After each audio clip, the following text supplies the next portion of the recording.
सभी भाई बहनों को जय मसीह की। तो मेरे भाई बहनों, बहुत ही अद्भुत गवाही है। ये गवाही आप सभी को सुनना चाहिए। गवाही सुनने से क्या होता है, आपका और हमारा विश्वास बढ़ता है और किसके ज़िंदगी में परमेश्वर कैसा कार्य करता है ये भी पता चलता है, और किस तरह इंसान उस सभी दुख तकलीफ़ों को सह के उस गवाही, वो जीवन में गवाही आती है तो लोगों को बताते हैं। तो आइए हम सुनते हैं, ये प्यारे से सिस्टर अपनी जीवन की गवाही दे रही हैं। तो आइए हम सुनते हैं। 5-10 मिनट के अंदर उस बड़ी सी गवाही को छोटा करके आपके सामने बोलना चाहती हूँ। आप सब हिंदी समझते हैं? Praise God, hallelujah. मैं परमेश्वर का धन्यवाद देती हूँ। आप में से मैं नहीं जानती कितने लोग हैं जो हिंदू परिवार से आए हैं विश्वास में। मैं एक हिंदू परिवार से विश्वास में आई हूँ।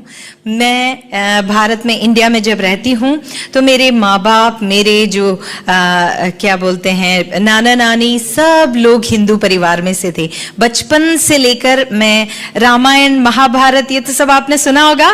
हाँ, तो वो सब कुछ बचपन से लेकर उनसे सीखती हुई, पढ़ती हुई मैं आगे बढ़ती हुई आई। हर रोज मंदिर जाना, ये सारी चीजें मेरे जीवन में थी। लेकिन पता है क्या हुआ? एक चीज थी मेरे अंदर, एक खोज थी, सच्चाई क्या है। जब मैं इतने सारे कहानियों को पढ़ती थी जो हिंदू धर्म में बोला जाता था, उन सब के बीच में मुझे ऐसा लगता था कि मेरे भगवान मुझसे कहते हैं झूठ मत बोलो, चोरी मत करो, ऐसा मत करो, वैसा मत करो। लेकिन अगर वो खुद ऐसा करते हैं तो कोई उन्हें बुरा नहीं कहता, है ना। कृष्ण चोरी करता था लेकिन कोई बात नहीं, है ना। वो उसकी लीला होती थी, लेकिन मैं करूँ तो मुझे पिटाई मिलती थी, है ना। तो ये सारे सवाल मेरे अंदर हुआ करते थे। सच्चा जिंदा परमेश्वर कौन है, यही चीज मैं ढूंढती रहती थी। और उसके बाद क्या हुआ, एक समय में मेरे साथ ऐसा हुआ, मेरे नाना ने मुझे बताया कि ये जो सारी कहानियां हैं वो इसलिए लिखी हुई हैं किताबों में ताकि आप अपनी जिंदगी को अच्छा कर सकें। आप पाप नहीं करो, गलती ना करो, दूसरों को परेशान ना करो। फिर मैंने सोचा कि फिर मैं इनकी पूजा क्यों करूं, अगर सिर्फ अच्छी जीवन के लिए बनाया गया है। अगर वो स्वर्ग में रहते हैं तो मैं स्वर्ग में क्यों नहीं रह सकती, मुझे क्यों नहीं लेके जाएंगे वो। मुझे ये सारी सवाल मेरे मन में हुआ करते थे। तो उस वक्त क्या हुआ कि एक दिन मैं 5वीं क्लास में, 5th स्टैंडर्ड में पढ़ती थी। तो उस वक्त मैं बिल्कुल निराश हो गई थी कि कोई मेरी प्रार्थना नहीं सुनता, कोई मुझे जवाब नहीं मिलता। मैं रोज मंदिर जाती हूँ, मैं रोज प्रार्थना करती हूँ, मैंने कभी ईश्वर को देखा क्यों नहीं अब तक। तब मैंने क्या किया, 3 बजे के करीब, बहुत खेल खेल के आने के बाद में मुझे बहुत भूख लगी। मैंने बैठकर ऊपर की तरफ देखा और पहली बार ईश्वर का नाम नहीं लिया, लेकिन मैंने कहा अगर कोई जिंदा परमेश्वर है, अगर कोई सच्चा परमेश्वर है तो मुझे कुछ खाने के लिए दे दे।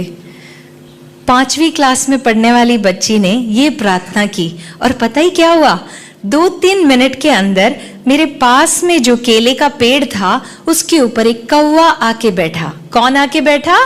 कौवा आके बैठा। और उस कौवे की चोंच में येलो कलर की पूरी थी। पूरी खाते हो ना आप? हाँ, एक पूरी थी। और उस बच्ची ने कुछ नहीं सोचा ये गंदा है, अच्छा है, कुछ नहीं सोचा। उसने सोचा काश वो पूरी मुझे मिल जाए, अगर मैं उस कौवे के पीछे भागी तो वो तोड़ जाएगा। तो मैंने सोचा काश वो पूरी मुझे मिल जाए, और मैं वहीं बैठी रही। और पता है क्या हुआ, वो कौवा मेरे ऊपर से उड़ा और उस पूरी को मेरी गोद में डाल दिया। और उस पूरी को जब मैंने अपने हाथ में उठाया वो गरम था। कौवा कभी गरम खाना नहीं उठा सकता अपने मुंह में। मुझे नहीं पता कि किसने वो पूरी बनाई थी, किसने कौवे को दिया था, और मैंने उस पूरी को खा लिया। और उस वक्त पहली बार मुझे ऐसा लगा कि कोई ना कोई है जो मेरी प्रार्थना सुनता है। वो मेरा पहला प्रेयर था जो पूरा हुआ। और आप जानते हैं, बहुत बड़े होने के बाद जब मैंने बाइबल पढ़ा तब मुझे पता चला कि हमारे परमेश्वर में एक आदत है, जब भूख लगती है तो कौवे के द्वारा खाना खिलाता है। तो वही चीज उसने मुझे 5वीं कक्षा में दिया था। आप सोचकर देखिए, उस वक्त मेरा विश्वास तो जरूर जागा, लेकिन मुझे पता नहीं था कि सच्चा ईश्वर कौन है। किसी ने मुझे यीशु मसीह के बारे में तब तक बताया नहीं था। फिर उसके बाद में मैं नर्सिंग पढ़ने के लिए राजस्थान में आई। जब मैं नर्सिंग पढ़ने गई तब तक मेरे अंदर भूख बढ़ चुकी थी कि मुझे जानना है कि वो सच्चा परमेश्वर कौन है, इस पूरे संसार को बनाने वाला कोई तो होगा। और उस वक्त क्या हुआ, मैं जब वहां गई मैंने सोचा अब मुझे ईश्वर मिल नहीं रहा, तो मैं क्यों ना ईश्वर के पास चली जाऊं। अगर वो मेरे पास नहीं आता तो मैं उसके पास चली जाती हूं। ये सोचकर मैंने ये सोचा, प्रभु आप तो मेरे पास आ नहीं रहे हो, मुझे दिख नहीं रहे हो, तो मैं आपके पास आना चाहती हूँ। और वो कैसे होगा, मर के, है ना। और मैंने ये तय किया कि जब मैं नर्सिंग की पढ़ाई करने के लिए अपने हॉस्टल में हूँ तो मैं जहर खाकर अपने आप को ख़त्म कर दूंगी। और मैंने ये सोचा मरने के बाद तो ऊपर वाले से मिलना ही पड़ेगा, तब मुझे पता चल जाएगा ये कौन है और उसने मुझे क्यों बनाया है, क्यों इस संसार में लाके रखा है, और रखा है तो बताता क्यों नहीं कि मेरा उद्देश्य क्या है, पर्पस क्या है लाइफ का। ये जानने के लिए मैं अपने हाथ में पॉइजन लेकर घूमने लगी। आपको पता है जब मैं नर्सिंग कॉलेज में जब मेरा दाखला हुआ, 1 महीने के अंदर मैंने सोच लिया था कि मैं अपने आप को ख़त्म कर दूंगी। मेरे जो साथ में जितने भी बच्चे थे वो सारे अपने अपने घर चले गए ताकि वो अपना सामान लेकर आ सके, लेकिन मेरे मम्मी पापा तो सामान सारा लाके मुझे हॉस्टल में छोड़ दिया था, तो इसलिए मैं अकेली हो गई। तो मैंने सोचा कि 10 दिन की छुट्टी मिली है उन लोगों को, 90 दिन मैं अपना जहर खाऊंगी, 10वें दिन वो लोग आएंगे और मेरा बॉडी उनको मिलेगा। देखिए मेरे अंदर ये प्यास थी उस सच्चाई को जानने की कि वो सच्चा परमेश्वर कौन है। मैंने अपना जहर लेकर संभाल कर रखा अपने रूम में। उसी रात को, 90 दिन के रात को, मेरी एक सीनियर सिस्टर ने मुझे आकर बोला, बेटा तुम अकेले क्यों बैठे हो, हमारे यहाँ नीचे प्रार्थना होती है, आप हमारे साथ चलो, सिर्फ गाने वाने सुन लो और प्रार्थना करके वापस आ जाना। मैंने कहा ठीक है, मरने से पहले थोड़े गाने सुन लेते हैं। फिर मैं नीचे उनके पास गई और वहां जाकर मैंने प्रार्थना सुनी और उन्होंने अपने वचन में ये बताया कि हम तो स्वर्ग के निवासी हैं, ये पृथ्वी तो हमारा रास्ता है। और मैंने सोचा मेरी जैसी लड़की, इतनी गुनाह पाप गलती सब हुई होगी उसके जीवन में, कैसे इतनी कॉन्फिडेंट है कि वो स्वर्ग जाएगी। फिर मैंने वो दीदी से जाकर पूछा कि दीदी आपको इतना विश्वास क्यों है कि आप स्वर्ग जाओगी, मेरा प्रभु तो मुझे नहीं ले जा सकता स्वर्ग क्योंकि मैंने पाप किया है। तब वो दीदी ने मुझसे कहा कि मेरे यीशु मसीह ने, यानी कि आपके यीशु मसीह ने उनके लिए एक रास्ता तैयार किया है कि जहां पर वो रहे वहां पर आप भी रहो। और जब मैंने ये सुना, जो सपने में भी स्वर्ग के बारे में नहीं सोच सकती थी, मैंने सुना तो मुझे बड़ा गुस्सा आया। मैंने कहा यीशु मसीह आपके जैसा गंदा खुदा मैंने कभी नहीं देखा, आपने क्रिश्चियंस के लिए रास्ता बनाया और मुझे भूल गए, सारे हिंदुओं को भूल गए, सारे मुस्लिमों को भूल गए, बाकी बुद्धों को भूल गए, सारे लोगों को आप भूल गए, सिर्फ क्रिश्चियंस के लिए बनाया। मुझे बड़ा गुस्सा आया।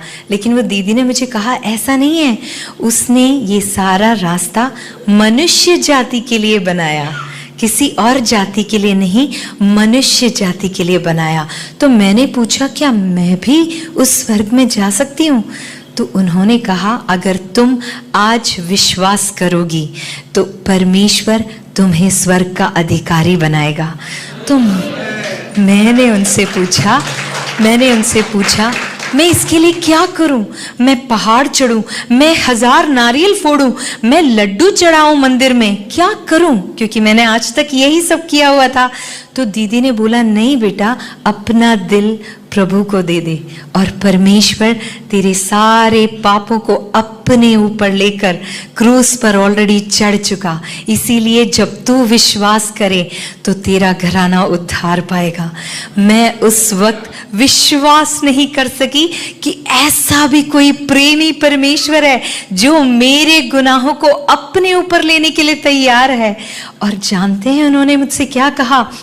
अभी और इसी वक्त अगर तू अपने पापों का अंगीकार करे और यीशु मसीह को उद्धार करता जानकर स्वीकार करे तो आज से तू उसकी बेटी हुई, तेरा जीवन बदल जाएगा।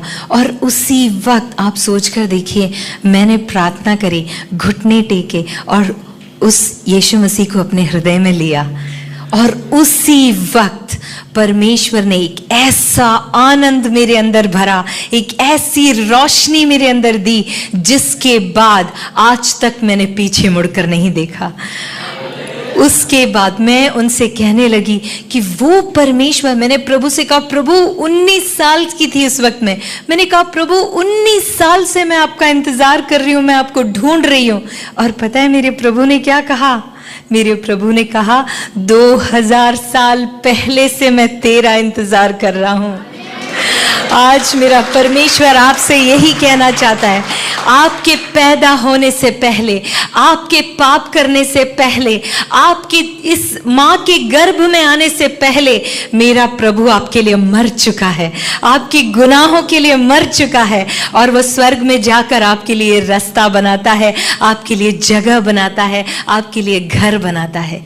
यही परमेश्वर ने आपके लिए किया। आज मैं खुशनसीब मानती हूँ अपने आप को कि अंधकार से प्रभु मुझे ज्योति में लेकर आया और आप सबके बीच में खड़े होने का सौभाग्य दिया। मैं सच में आपको एक ही बात कहना चाहती हूँ, अगर उस रात को प्रभु मुझे नहीं मिला होता, उस बहन ने मुझसे नहीं कहा होता, तो आज मैं एक पेपर के न्यूज़ बनकर रह जाती कि एक अनुपमा नाम की लड़की नर्सिंग पढ़ने आई थी और खुदकुशी कर ली, और उसकी लाश उसके रूम में मिली, और मैं वहीं खत्म हो जाती। लेकिन एक लड़की ने अपना मुंह खोला, उस धन को जो उसके अंदर छुपा हुआ था उसने मेरे साथ बांटा। इस कारण आज अनुपमा जिंदा खड़ी है आपके सामने। मैं इसीलिए आपको कहना चाहती हूँ, आपके बीच में भी ऐसी कई सारी अनुपमा होंगी, प्लीज अपना मुंह खोली है। यीशु मसीह आपके दिल में छुपा कर रखने वाली चीज नहीं है। आप बांटिए, आप दूसरों के लिए जीवन दाता बन जाएंगे। आप बांटिए, आप ऐसी कई सारी गवाहियों को खड़ा कर देंगे। ऐसे इस तरह से परमेश्वर ने मुझे बचाया, और उसके बाद प्रभु ने सिर्फ मुझे नहीं, मेरे माँ बाप को, मेरे छोटे भाई को, मेरे परिवार को पूरा बचा लिया, और आज सब विश्वास में हैं, सब प्रभु की महिमा करते हैं। ये मेरी छोटी सी गवाही है। मुझे कभी प्रभु ने फिर मौका दिया तो मैं आपको डिटेल में जरूर बताऊंगी कि क्या क्या मेरी जिंदगी में हुआ और किस किस तरह से परमेश्वर ने हमें बचाया। प्रभु आप सबको आशीष दे। तो जय मसीह की मेरे भाई बहनों, इस गवाही को आगे भी जरूर शेयर कीजिएगा। प्रभु आपको बहुत आशीष दे। जय मसीह की। God bless you.